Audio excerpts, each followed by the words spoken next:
Hey everyone, I'm Chris Barnes here at East Brunswick Public Library, and you're listening to another podcast of Read, Watch, Listen, where we talk to people in the community to find out what they've been reading, watching, and listening.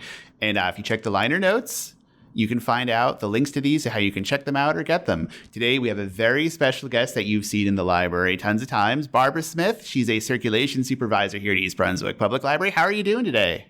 I'm fine. So Barbara is known for not only being awesome at her job, helping you check out your books, find books, all that kind of stuff, but she is our also super cool staff artist. She does a ton of programs here around the building. You can check out our 50th anniversary mural that she did. It's over in the corner by the quiet study rooms and the CDs. And Barbara did that. That was a public art program that she ran all by herself. She is super cool. A lot of the cool things that you see around the building are her, because she loves art and she loves libraries. So thank you for being on the show today. My pleasure. Okay, so the name of the show is Read, Watch, Listen, and we're going to talk about what you've been enjoying these days. So what did you read last? Well, this isn't something that I've read last, but I wanted to talk about Matilda. That's something that I've read. And I've got a couple of tie-ins here because... Spill the tea.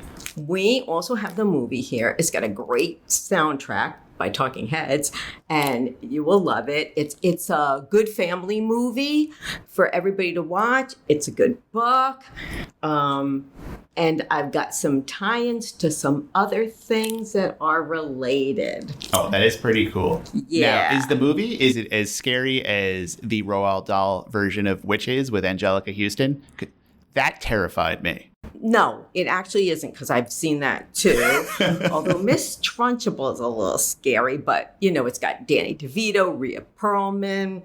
It's awesome. And like I said, the soundtrack is so great, and it's a fun family movie. I think that it's not scary, not even for for the whole family. Everybody would be fine watching that, including the adults. Okay, well, I read the book as a little one, but I never knew there was a soundtrack for it or the movie, but you had me at Talking Heads in soundtrack. So I think from there, I also have James and the Giant Peach, which is also by Roald Dahl. I was going to say, is there a theme going with this, Barbara? Yeah, it's going to be a crossover theme. So I loved James and the Giant Peach. Once again, it's a great family movie. There are a few scary parts in that movie for little kids. Believe it or not, I've never read the book, but I love the movie. I mean, we own it at home. And we also have it at the library. So that is a great thing. It's got an incredible cast too. It does. So, I remember seeing that as a kid in the theaters. And even like the parts that were kind of scary, like the bugs, but they were kind of cute at the same time. So it was very like, I don't know, it gets a pass towards it's like, oh, I know you're supposed to be creepy crawly, but you're really cute and I want to give you a hug and a kiss. So plus Auntie Spiker and Auntie Sponge. Need I say more? They are the best. So the best and the worst at the same time. Aww. So we're going to kind of cross over to Fantastic Mr. Fox. The book was great. My son read it 3 years in a row in elementary school and did a book report on it all 3 years. But the movie is incredible. Another great family movie, Wes Anderson movie. If anybody's out there is familiar with Wes Anderson, his movies are great and quirky, and this was kind of like a different direction for him, but it's really, really good. All-star cast. All of his movies have an all-star cast. This one's got George Clooney, Owen Wilson, and it's just like, a fun movie for the whole family. I thought it was interesting because, like you said, a lot of his live action movies, they all have Jason Schwartzman in them, and they all have a very, even though if they're thematically different from each other, there's a definite look. So if you've seen his stuff, that you can say this is exactly the way Wes Anderson would do this. This would be the way Wes Anderson would do an episode of LA Law. But but Mr. Fox, it was so, when I was, with stop animation and animals and stuff. But at the same time, it is just what you would expect from a Wes Anderson movie. It's great and it's quirky. I loved it. So, and I think it does a good job because I've seen it with little kids and I've seen it with adults, and a lot of the humor in it is great because there's stuff that is silly enough for kids to laugh and enjoy, but it's still subversive enough for like the most hardened, cynical adult that they can giggle at it. Absolutely. And so everyone enjoys it. Yeah, that's the way I feel. And also, speaking about Jason Schwartzman, one of my all-time favorite movies is Rushmore. We can get that from other libraries. I don't think we have it here any longer, but I saw it when I was searching for it, that other libraries do carry it, so we can always get it into our library. And it's just such a great movie. Once again, another all-star cast. And as you know, Jason is Talia Shire's son, who was Adrian from Rocky. Yes. I have another Jason Schwartzman extension that we can go for talking about stuff in our collection. And I won't sidebar because I know this is about you. I'm just the host. You're the guest.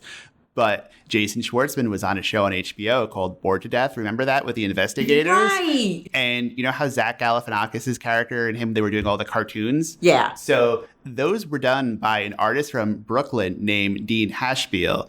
And he actually wound up winning an Academy Award. An Emmy? An Emmy. This was the first day in a week that I haven't had any coffee. You can keep this in there because I want there to be proof that I'm not always caffeinated. Anyway, so Hashpiel won an Emmy for the design work on it, and he has a lot of really cool graphic novels and books that you can find on Hoopla Digital. So, it's good stuff. So if you like Jason Schwartzman stuff, Wes Anderson, you would like this. He's got a really cool thing, but I digress. Okay. And also, once again, with Jason Schwartzman, I think he actually helped to write the script for this, is Wes Anderson's latest movie, which we do have at the library. It's called French Dispatch. It is not everyone's taste. It is one of his more bizarre movies, but I really liked it anyhow. Once again, all-star cast. And the look of this movie is really very cool. It's got like a set look, like as a play. It also has like a watercolor feel to it. So I liked it, but like I said, it's not going to be for everyone because it is pretty bizarre, but very interesting. Ooh, and is that a recent movie or? Yeah, this is his latest. And we, like I said, we have it here at the library, along with a bunch of other Wes Anderson movies, Royal Tannenbaums, and several others. So you might have to look for them or take them out from other libraries, put them on reserve, but we do have quite a few of them here. And I just love him. His stuff is creative and different. So, that said, because everyone is very much, if you like Wes Anderson, you love everything he does. So what is your least favorite Wes Anderson movie? This one might be the least favorite, The French Dispatch, but I mean, like I said, just because it's a little bit over the top bizarre, and Gotcha. I do like different and bizarre, but like I said, visually it's very cool. The acting is great and everything else. But yeah, even that one, what was it called? Dog Island? Oh, I remember seeing the previews for that. That is very, very cool. And that's a family movie too. Also, maybe not for younger children, and it does have a political message, but it's also very cool to look at and to like visually the whole thing, and his cast of characters, his regulars, they're all wonderful actors. There's definite like visual thematic. It's like the same cast, the color palettes, a lot of like the propping and the details, and like even the way his shots are framed and focused at it.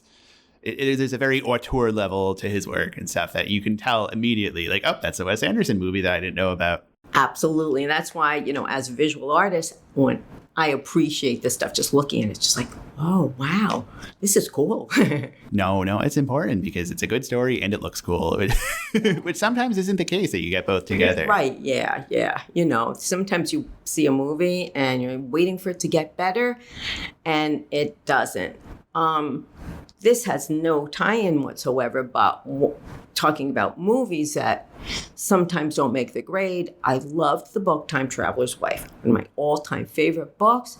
The movie was meh. It was okay. If you didn't read the book, you might have liked the movie. And I know they made it into episodes and it's streaming somewhere now. I don't know if it was HBO Max or Netflix, but yeah. But read the book, Time Traveler's Wife. Awesome book. That was, I kind of had the same experience with A Wrinkle in Time. Loved the book as a kid growing up, and then the movie, it was like, oh, Oprah's in it. Mindy Kaling's in it. This is going to be awesome because I love everything that they do. And I watched that and I was like, well, that's a movie, all right. Yeah, it didn't reach its potential. No, it didn't.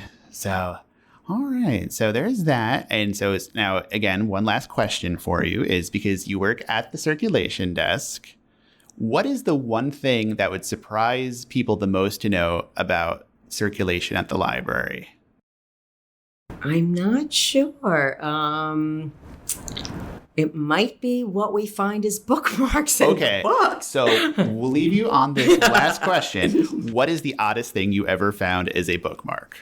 I can't say, but we've found several weird, unmentionable things, but we've also found people's checks, prescriptions, bills, tickets. Yeah. So I worked in library land for a long time, and I'm not going to say who it was, but somebody found that I had used my debit card as a bookmark. And I was very happy that they returned it to me. So I am guilty of being a random object bookmarker because it beats doggy earing your pages because, that's the worst thing. No doggy ears. Don't fold. This is true, but because I designed bookmarks for the library for the public to color, I always have bookmarks. In fact, I have too many bookmarks. I have shown on Facebook the collection of my bookmarks, and I'm always adding to it. She does. I secretly navigated the conversation this way because if you've ever seen any of our Color It Yourself bookmarks, they were designed and drawn by Barbara. So I wanted to get a cheap plug-in for them. So ask our staff for them. We have them all over the building. Again, Barbara, thank you so much for your time today. I love talking Wes Anderson with you. We hope our audience did. And again, we're going to have our producer put all the notes in the podcast description so you can find the movies and books and music that we were talking about. Barbara, it was a pleasure. We'd love to have you back on the show again sometime soon. I would love that. Sounds great. Again, thank you all for listening. You can find more of our podcasts at ebpl.org/podcasts. And for our producer, Melissa Hosick, I'm Chris Barnes. Thanks for listening.